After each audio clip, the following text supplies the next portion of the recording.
I'm Alex Sharfin, and this is the Momentum Podcast, made for empire builders, game changers, trailblazers, shot takers, record breakers, world makers, and creators of all kind. Those among us who can't turn it off and don't know why anyone would want to. We challenge complacency, destroy apathy, and we are obsessed with creating momentum so we can roll over bureaucracy and make our greatest contribution. Sure, we'll pay attention to their rules, but only so that we can bend them, break them, and then rewrite them around our own will. We don't accept our destiny, we define it. We don't understand defeat because you only lose if you stop, and we don't know how. While the rest of the world strives for average and clings desperately to the status quo, we are the minority, the few, who are willing to hallucinate there could be a better future. And instead of just daydreaming of what could be, we endure the vulnerability and exposure it takes to make it real. We are the evolutionary hunters, clearly the most important people in the world, because entrepreneurs are the only source of consistent, positive human evolution, and we always will be. Welcome to the Momentum Podcast. I'm recording the episode Curiosity over Judgment for you tonight. That I think this simple statement, curiosity over judgment. If you learn to internalize this, if you're willing to take this on, if you're willing to start becoming curious rather than judging in your life, you will see massive changes. And I want to give credit where credit is due. I actually got this saying from Howard Brinton, a mentor of mine in the real estate industry, unfortunately passed away a few years ago. And Howard used to say, get out of judgment and get into curiosity. And I've just shortened it to curiosity over judgment. But, I didn't realize how meaningful this statement was when Howard shared it. But it made me realize something that I've been doing forever as a consultant. So I'll share with you how you apply this, how you stay curious, and how it will change your life. So first, when I was a consultant, I was 21 years old, and I got some of the biggest contracts that were available in my industry at the time. It was all through a referral, through a partner, through somebody who helped me with their credibility. But I was put into a situation where I didn't really know what to do. And I want you to understand something. As a CEO, you are going to get to a situation where you don't really know how to predict the next move. You don't really know what to do. And the way that you determine what to do, the way you solve that, the way you get past that is you ask a lot of questions. When I was a consultant, I was the first to say, hey, I don't know, let me ask you a few questions and help people work through things. But over time, I was known as the guy who could ask the questions that would allow you to work through things. And so staying curious when I was a consultant, not judging myself, like allowing myself to ask questions, it helped a tremendous amount. It changed how I dealt with people. It allowed me to gain a lot more expertise in a shorter period of time. And here's what's interesting. Rarely is the person willing to ask questions seen as anything other than an expert. And most likely, the person who's talking a lot and just trying to prove their value or prove their worth, like think about this. How many times have you been around a person like that? They end up looking like they're trying to be the expert. And so staying curious, asking the right questions, it elevates the way the people around you will see you. So the second place, and this one's so critical, is with my kids. Staying curious and asking questions. It so often it turns a moment where I would react and be judgmental and snap at them or say something to them. So often, if I ask at least 3 questions, rarely am I ever snapping. Rarely am I ever angry with them. Most of the time I'm thinking, I'm so glad I asked those questions because this could have been disastrous. I often share a really simple example that stands out in my mind because it was one of those times that I wanted to take my daughter's head off and say, like, Reagan, what are you talking about? When Reagan was younger, we we used to kick around a soccer ball, and we left it outside, and it became one of those soccer balls that looks like a hollowed out half melon. Like, it didn't just deflate, it like imploded and deflated. And so it was not a good soccer ball anymore. It was more like a bowl. And so we were going to the sporting goods store near our home to go get a new soccer ball. And we were walking through the aisles, and Reagan said, "Hey, Dad, while we're here, we should get a new bike." And I said, "Why?" And she said, "Well, mine has a flat tire." And, I did not grow up with a lot of money. And my kids live in a house where, like, we lose track of how many bathrooms we have. And, when I was a kid, I used to share one. And so I'm always concerned that they're developing this sense of entitlement. They aren't. It doesn't seem like they are, but it really concerns me. And so when she says something like that, I reflect back to my childhood, and we didn't have a lot of money, and I, like, the first thing I want to say is, like, Reagan, we're not going to throw away your bike because it has a flat tire. You just fix a flat tire. Like, you don't buy something new when you can fix something. But I didn't. I caught myself. In fact, I started to. I remember saying, like, Reagan, and kind of snapping, and then thinking, gosh, be curious. And I said, Reagan, why would we buy a new bike? And she said, well, Dad, the soccer ball's flat and my tire's flat. We're buying a new soccer ball, so why don't we just buy a new bike? And I said, oh, well, inside a bike, there's a tube called an inner tube. And if we pull out that inner tube and put a new inner tube in it, we can just blow air back into it, and it will hold in your bike tire. And she goes, oh, well, then we should buy the inner tube. And I said, okay, we'll grab an inner tube, and I'll show you how to change a bike tire. And then she was really excited about changing a bike tire. I don't know that I can share with you how profound it felt in the moment, but I want to get close.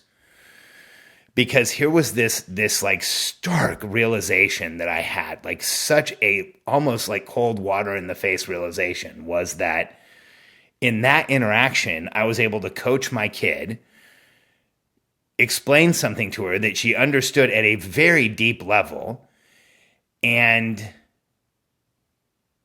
then set up a time where we were going to learn together, where I was going to show her how to change a tire. And on the flip side of that, think of what would have happened had I bit her head off and said, Reagan, you don't buy a new bike because the tire's flat. You just replace the inner tube. Like, that's ridiculous. That would not increase her ability to communicate with me. She's probably going to shut down somewhat, and we wouldn't have that teachable moment. She's probably not going to hear a lot of what I said, other than for some reason she shouldn't want to buy a new bike. And I think that's what causes, our kids to shut down around us. And I think that's why kids talk to their parents less and less, because so often we judge almost immediately. And, believe me, by no means am I close to being, without challenges as a father, but I really want my kids to be able to communicate with me. And what I've realized is that when I stay curious, I hardly ever correct. Think about how profound that is. When I stay curious, I hardly ever correct, because within 3 questions, I know exactly, why they're saying what they're saying. And tonight we were on our mastermind call for the Momentum Masterclass. And one of our members, Byron Harold, shared that this simple strategy has completely transformed his relationship with his wife. Like, this blew me away. It was so awesome. He said that what he realized, and I'm paraphrasing, and I'm not going to do as good a job as he is. I'm probably going to go edit that video out, or have one on my team edit that video out and put it out there, because it was so powerful to listen to.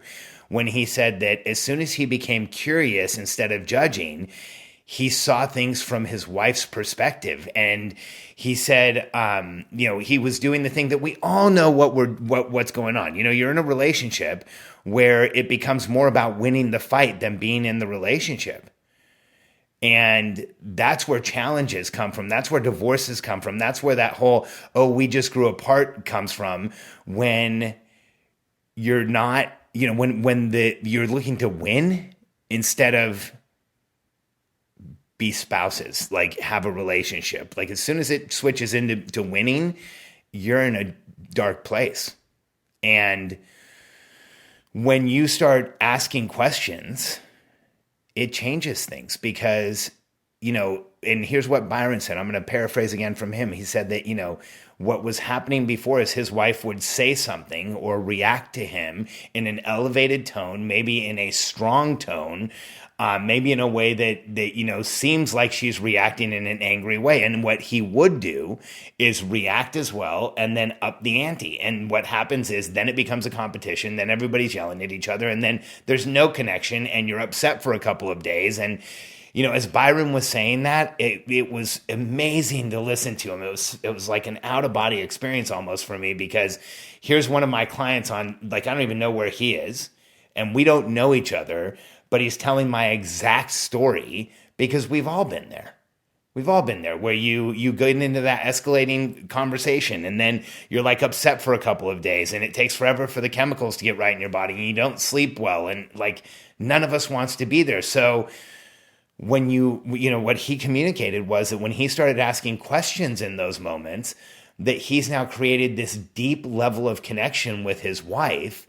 And I can't remember everything he said, but it was amazing. He said like his entire relationship has transformed. She looks at him differently. He looks at her differently. I said, have you been surprised by what you learned about your wife? And he said, oh my gosh, like without a doubt that, you just don't know the perspective until you start asking questions. And that's been my experience forever, is that the more curious you are, the less judgment people around you will feel. And the less you use judgment, the more momentum you create. If you really think about it, our lives are transformed by questions. And when we stay curious and ask the questions, we learn so much more. I'll share one more story just because I think it was so important. And it's one of those stories that like I'm going to have a hard time getting through it. But I think it's important for everyone to hear. I was contacted by somebody whose child said something while they were driving about bodily fluids, and I'll just leave it at that. That was like maybe a thing that a child might say to get attention, or a thing that a child, then this is how it gets explained, right? I think the child was trying to get attention, or they might say to get a rise out of you or something like that. And the father told me that he stayed present and instead stayed curious and asked a series of questions about why would the child say that. And what was discovered was that there was a relative that was molesting the child.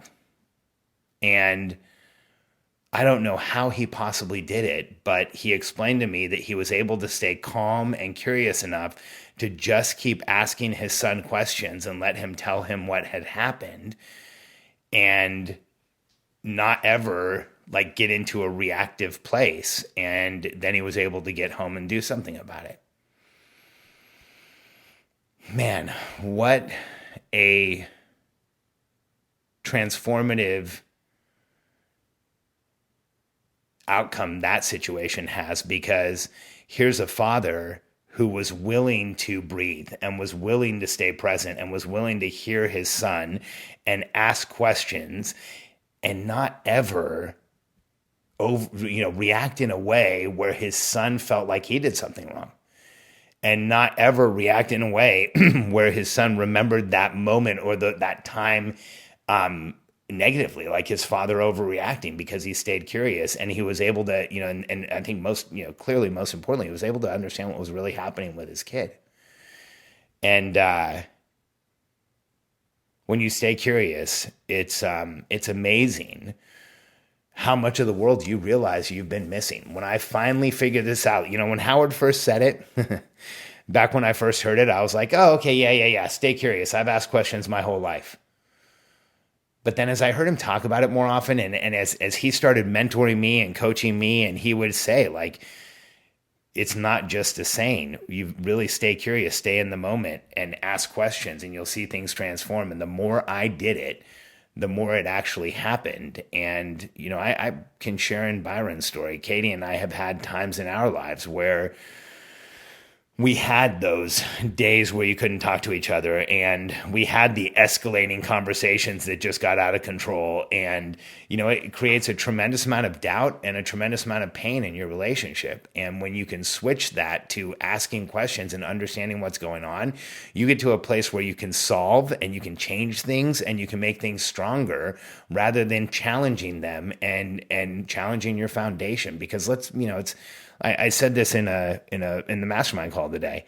I think it's time that, every entrepreneurial personality type out there, men or women, every entrepreneur or every evolutionary hunter admit that the most important thing in our world is the reflection of the person we're with. And when we finally admit that, we start putting strength into that and power into that, like Byron has, and, like I endeavor to, because when we put our marriage first and we stay curious and we ask questions of our spouse, we connect in a way that maybe you've never had the opportunity to. And so when you find yourself having a reaction, think to yourself, stay curious, and I assure you, you will see your life and the outcomes in it completely and totally transform. Thanks for being here with me. And if you haven't yet, go ahead and leave us a review on iTunes. I would really appreciate it. I get up every morning, I go over and I check those out just to see if our rating or review has gone up. And I know it's a little obsessive, but this podcast has become somewhat of an obsession. And I would really appreciate your help in leaving us a rating, review, let us know how we're doing. And I look forward to talking to you again tomorrow.